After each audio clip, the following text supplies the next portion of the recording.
મૃત્યુ બાદ જીવિત રહી શકાય છે, દુનિયાને જોઈ શકાય છે, માણી શકાય છે.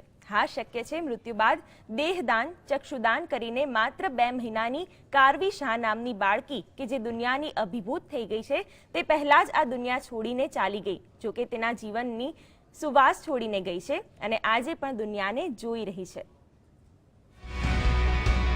હા, મૃત્યુ બાદ પણ જીવન શક્ય છે, જીવિત રહી શકાય છે. અમદાવાદના શાહ પરિવારમાં 2 માસ પહેલા બાળકીનો જન્મ થયો હતો.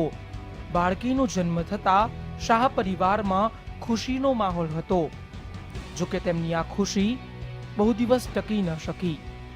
કારવીને 2 માસ બાદ શરદી અને ખાંસી થઈ જતા તેને તાત્કાલિક સારવાર અર્થે તબીબને ત્યાં લઈ જવામાં આવી, જેમાં નિદાન દરમિયાન બહાર આવ્યું કે કારવીને જન્મજાત હૃદયની તકલીફ હતી. જે બાદ સમગ્ર પરિવારે કારવીના જીવન માટે ઈશ્વરનું શરણું લીધું હતું. ભગવાનને વિશેષ પ્રાર્થના કરી હતી. જોકે એમની આ પ્રાર્થના એળે ગઈ અને કારવીનું મૃત્યુ થઈ ગયું. જોકે કારવીના માતા પિતાએ હિંમત હાર્યા વિના કારવી હંમેશને માટે દુનિયાને જોઈ શકે તે માટે તેમણે કારવીની આંખોને દાન કરી દીધી હતી. જે આંખો છે એ બીજા 2 માણસને આપી શકે તો એની આંખોથી બીજા 2 માણસ સારી રીતે જોઈ શકે આ દુનિયાને. જે દુનિયા રંગબેરંગી બ્યુટીફુલ જે દુનિયા વર્લ્ડ છે એને જોવા માટે ઘણા બધા પાસે અત્યારે આવી નથી, આંખો નથી હોતી. તો બાળક મરી ગયા પછી કે એની આંખોનો યુઝ નથી થવાનો, કે એ બાળકને દાટી દઈએ કે બાળી દઈએ કે કંઈ બી કરીએ, પણ આંખો તો વ્યર્થ છે એમ પછી. તો એના કરતાં 2 બાળકને કે બીજા 2 માણસને આંખો આપીએ તો એ બાળક કે માણસ હોય એ સારી રીતના દુનિયાને જોઈ શકે અને અનુભવ કરી શકે. અને બીજો એક પર્પઝ એ બી હતો કે એની આંખો બીજાને આપવાથી અમારા દિલમાં એવું રહે કે એ અમને જોઈ રહી છે અત્યારે. તાત્કાલિક અમદાવાદની નગરી આંખની હોસ્પિટલની ટીમે ચક્ષુદાન માટેની પ્રક્રિયા શરૂ કરી.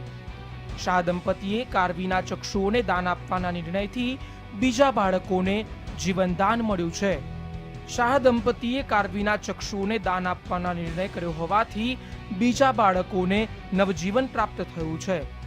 7 થી 8 વર્ષના બાળકોને કારવીની ચક્ષુઓને ટ્રાન્સપ્લાન્ટ કરાઈ છે. ડોનરના શરીરમાંથી બ્લડ લઈએ, જો એ બ્લડ ન મળે તો એ આંખો અમે વાપરી નથી શકતા, કારણ કે એના ઉપર અમારે અમુક HIV, હિપેટાઇટિસ એવા બધા સિરોલોજીકલ ટેસ્ટ કરવા પડે છે. એ ટેસ્ટ બધા નેગેટિવ આવે તો જ એ આંખનું અમે પ્રત્યારોપણમાં ઉપયોગ કરી શકીએ છીએ.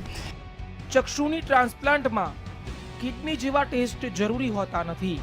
માત્ર બ્લડ ટેસ્ટ અને એઇડ્સ જેવા ટેસ્ટ કર્યા બાદ ટ્રાન્સપ્લાન્ટ આસાનીથી કરી શકાય છે. નગરી હોસ્પિટલમાં આઈ બેંકના ડાયરેક્ટર દીપાલી સતાનીએ જણાવ્યું હતું કે હાલમાં કીકી દ્વારા અંધત્વ પામનાર લોકોની સંખ્યામાં વધારો થઈ રહ્યો છે.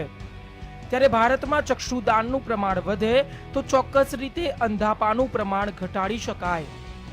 કેમેરામેન અમિત શર્મા સાથે હિતેન્દ્ર બારોટ, GSTV, અમદાવાદ.